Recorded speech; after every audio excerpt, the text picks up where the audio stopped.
another Thursday here in Austin, heading to a client's place before the Time Massage Jam, which is, if you haven't noticed already, is usually when I shoot one of these car videos because I get a little 30-minute drive.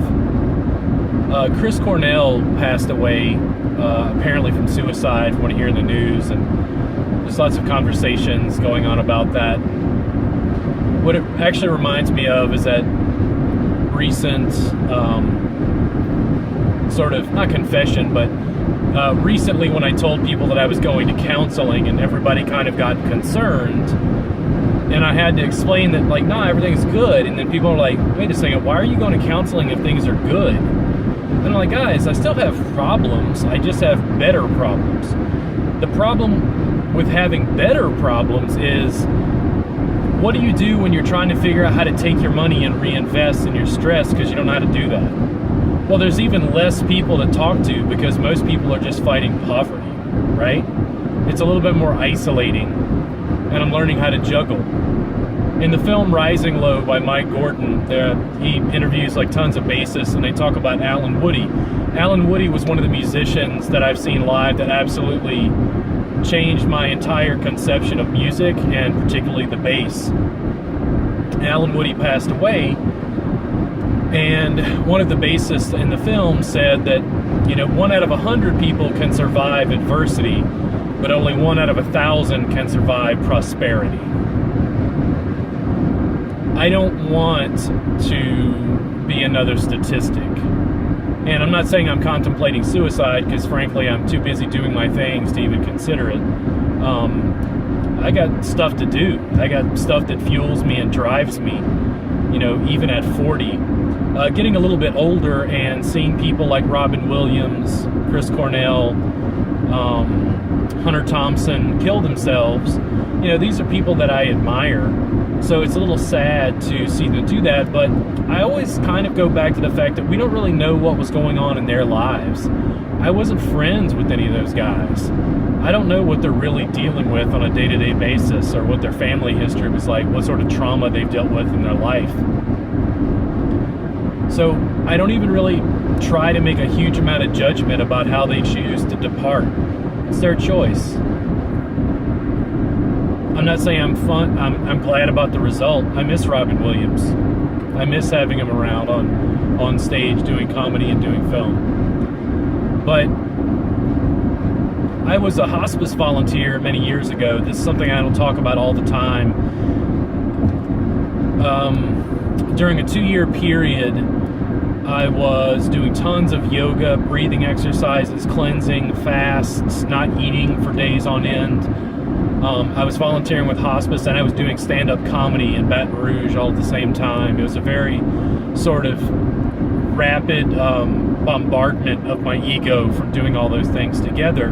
And what I can tell you is, you don't want to die from cancer. I've seen physically what it looks like, and there's nothing fun about it. And our whole society looks away from death. In America particularly, we don't even revere old age, we revere youth.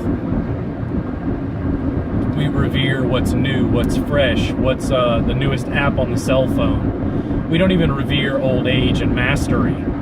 We revere youth. So death is something we don't even remotely look at.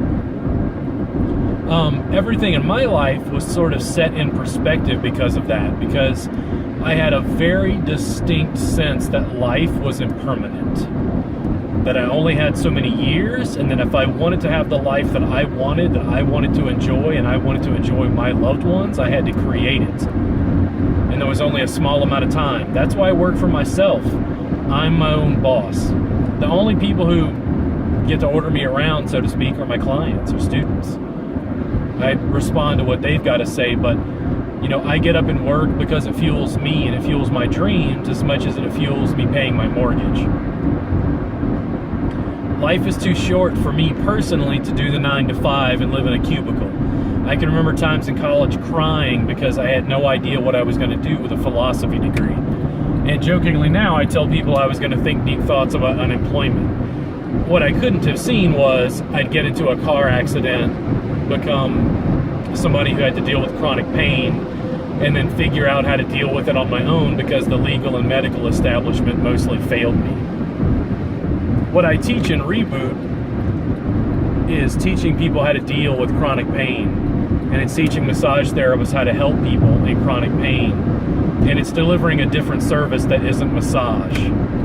So if you're ready to crush your own ego, if you're ready to go somewhere else, and you're ready to subvert the dominant paradigm, you can reboot your clients and you can reboot your practice. And if you're in chronic pain, I can help you reboot your body.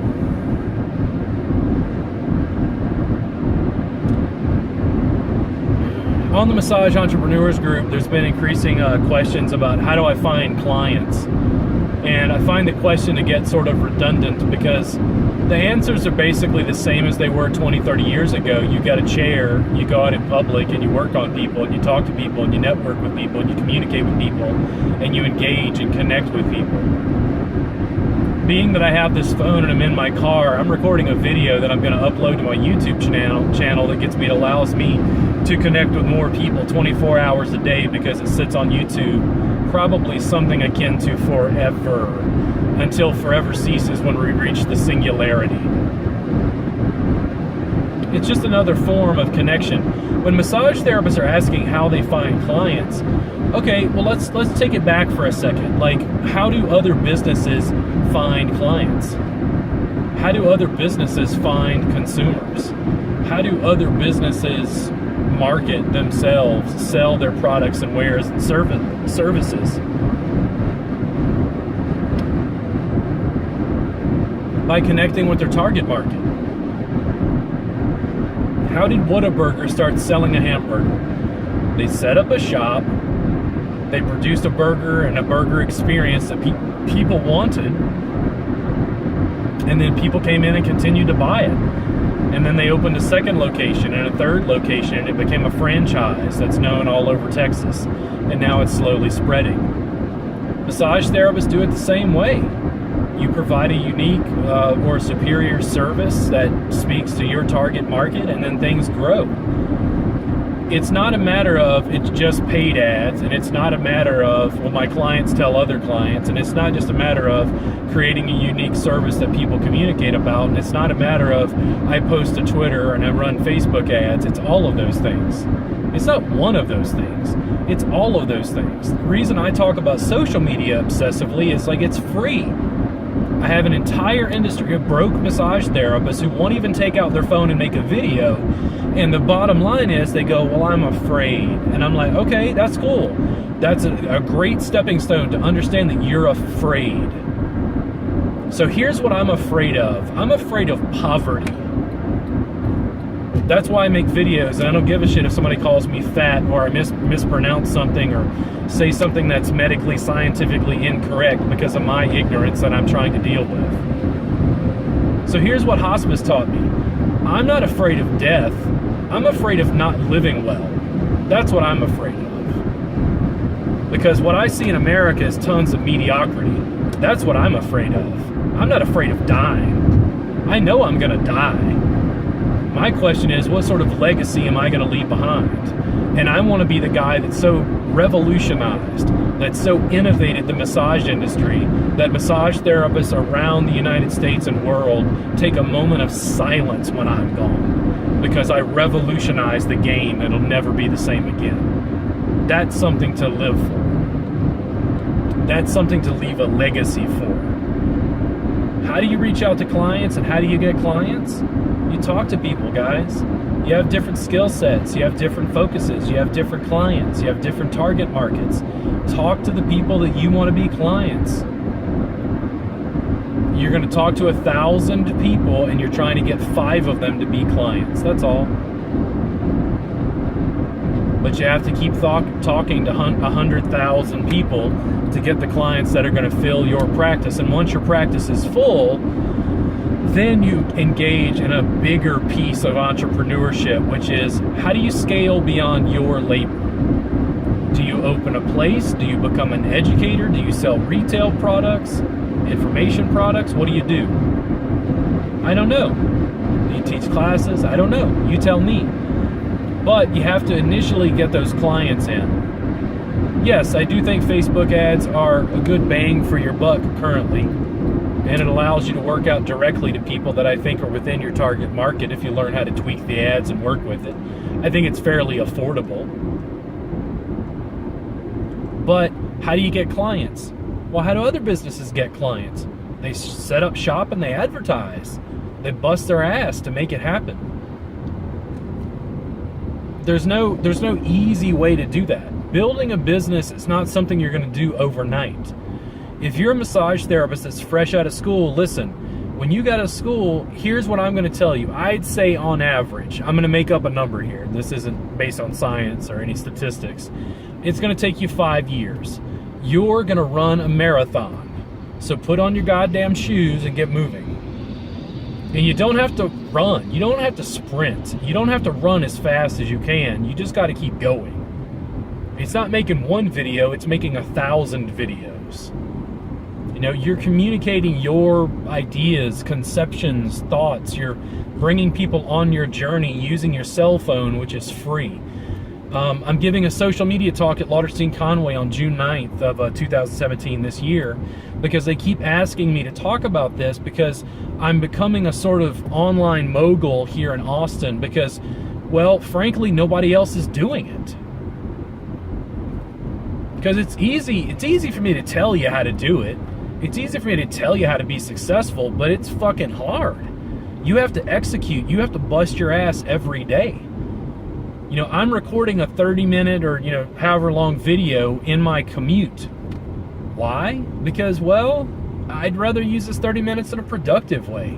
Yeah, I could listen to George Carlin that I've been listening to for a year and a half nonstop on repeat like it's a mantra, by the way. Life is worth losing. Yeah, I've got some ideas about suicide. George Carlin didn't kill himself because he found you people too fucking entertaining. This is America. Can you imagine what George would have said about Donald Trump? Holy moly, mother of God. Guys, you have to communicate with people. You can do that organically in person. You can give talks. You can also make videos like I'm making videos. It's easier now than it's ever been. Massage therapists start asking me what sort of camera they use. Well, what kind of camera do you think I'm on right now? That's attached via suction cup to my windshield? Come on, guys. You got to push, man. Nobody's going to do it for you. Nobody's going to make it easy. And no professional organization and no amount of regulation and legislation is going to make that process easier for you. Entrepreneurship means busting your ass and sacrificing. My wife has a car that costs $2,600 and she paid for it over 10 years ago. The mechanics told us to get rid of it over 3 years ago. Guess what? We didn't. Because I got a better mechanic to say, nah, man, I can replace that exhaust manifold.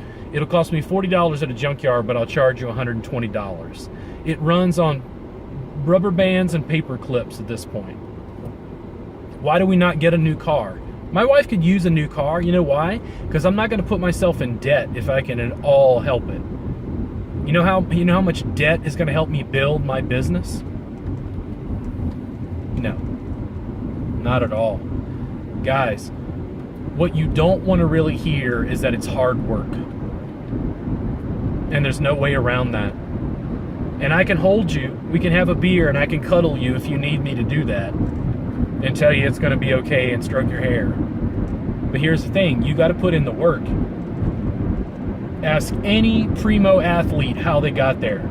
Hard work. Ask any politician who got to the top, how'd they get there? Hard work. Ask any business person how they made it. Hard work. And that's the hardest thing, because you can't scale, you can't replicate hard work. You have to do it. Nobody can do it for you. No one.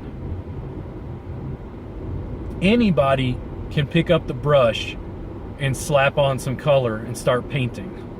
But it takes a Picasso to document that process and keep practicing for years and years and years and years. That's what people aren't willing to do. It's hard work. Everybody wants to get rich quick. Who wouldn't? Oh, things can be fast, quick, and easy? Sorry, it's just not like that for most people. Most people who win the lottery, that happens rich and quick. They get rich quick, right? Most of the people who win the lottery lose the money because they have no capacity to manage money. And the thing is, when I talk about my wife having that car, what I'm learning slowly, incrementally, is learning how to manage money and how to bust ass and build my business. You have to do the same. If you want clients, you have to risk rejection. One of the things I figured out as a male in our society years ago was like, listen, however I feel about myself, I do not go out with the girls I do not ask out.